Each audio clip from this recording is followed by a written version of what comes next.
What's up, everybody? Back for another beer review, and today I'm reviewing another beer from the Finback Brewery, and they're out of Queens, New York. And this is their premium. So they're just calling this an IPA. Comes in at 7.6% alcohol by volume, no IBUs listed in the time of review. This can is just over 1 month old. So this one, not a lot of information. It just says IPA dry hopped with Citra and Mosaic. Done and done. Let's get into it. Citra and Mosaic, two of probably everybody's favorite hops at this point, especially when it comes to IPAs, New England style IPAs, the whole nine. So not surprised that they're just like, here's our IPA and has Citra and Mosaic in it. Whatever, let's get into it. Yeah, that's looking super thick and just hazy. Looking like you'd expect a, a New England style IPA to look like. So yeah, that is just super bright. Like a really bright orange yellow color, more to the yellow side of things. Super turbid and murky and just dense looking. About a half finger of an off-white head that was relatively creamy but dissipated quite quickly. Yeah, that just looks beautiful. I don't know how it's going to come off on camera. I always say that. I don't know how it's going to come off on camera. You think watching enough that I would know, but I don't. Anyway, let's get noise. Noise? Let's get it. I hear noise outside. Somebody seems like they might be trimming out there. So I do apologize for any of the noise. Let's get a nose. Smells fucking divine. Ooh, getting a little soft blueberry from the Mosaic. But then just huge, like under-ripened pineapple, under-ripened mango. This has a little bit of greenness to it, despite the fact that it's just touch over a month old. Yeah, it has like pineapple juice, mango juice vibes, but a little bit green too. Like, it's like you're having the juice, but it's unsweetened to a certain extent. A little bit of dank, just like generic dankness.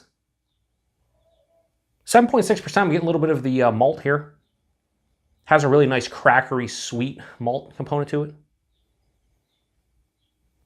Yeah, really, now it's opened up. Really dank, slight herbal. Yeah, there's an herbal component to it. Now as I roll it around here, lychee and passion fruit kind of coming to the forefront as well.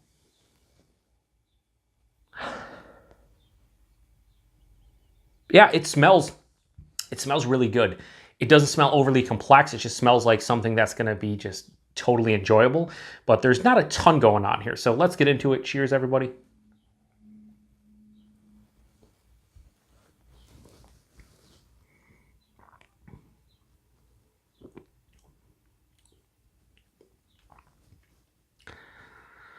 Oh boy.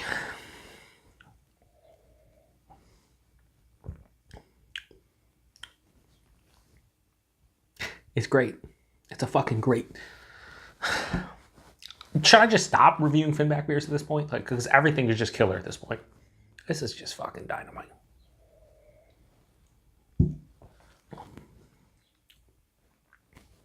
Yeah, this is a great beer.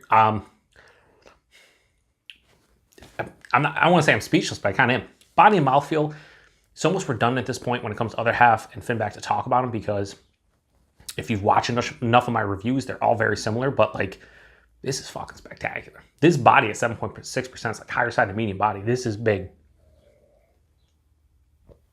Yeah, it has a nice oomph behind it, and it's not even actually at the imperial range. The mouthfeel is just, I've mentioned this a lot in my reviews. Like, I don't know what Finback's been doing. I don't know if they have a new head brewer. I think Work From Home, he mentioned that I think they have a new yeast profile. They're using a new yeast. It shows. Like, Finback from a year ago, 18 months ago to now, night and day for me. Just absolutely night and day. Body mouthfeel spectacular.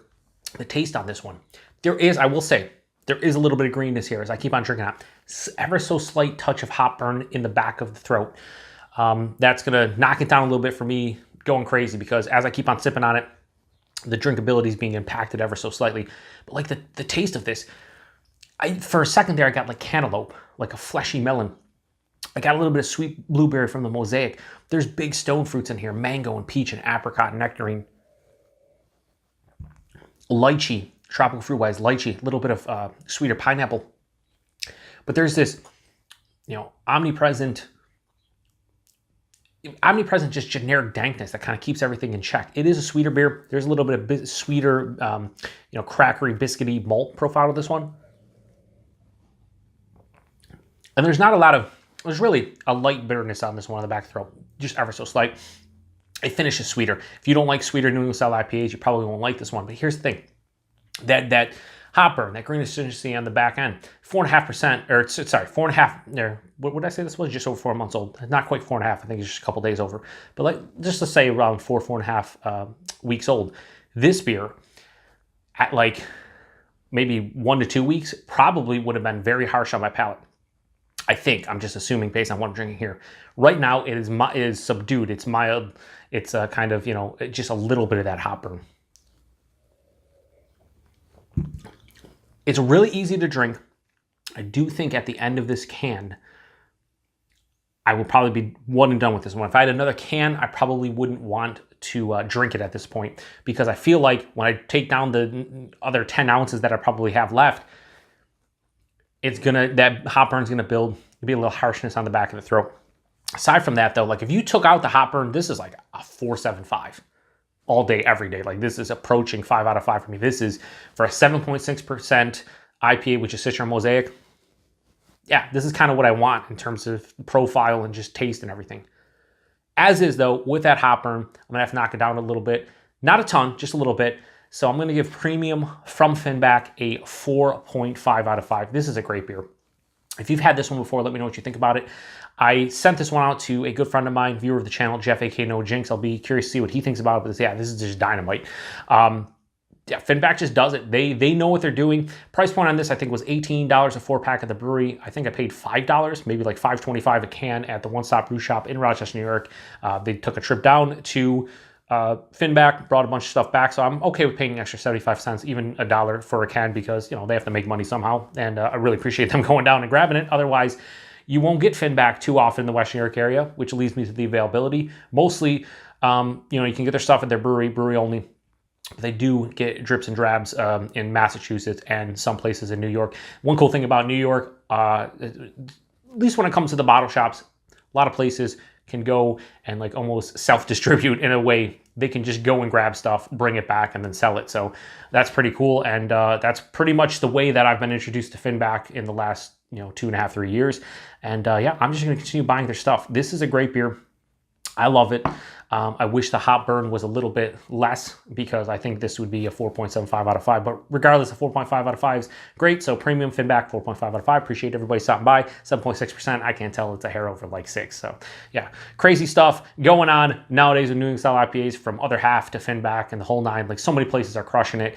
And yeah, I don't know. Anyway, I'm going to go drink the rest of this because it's delicious. Appreciate everybody stopping by. To the next one. Cheers.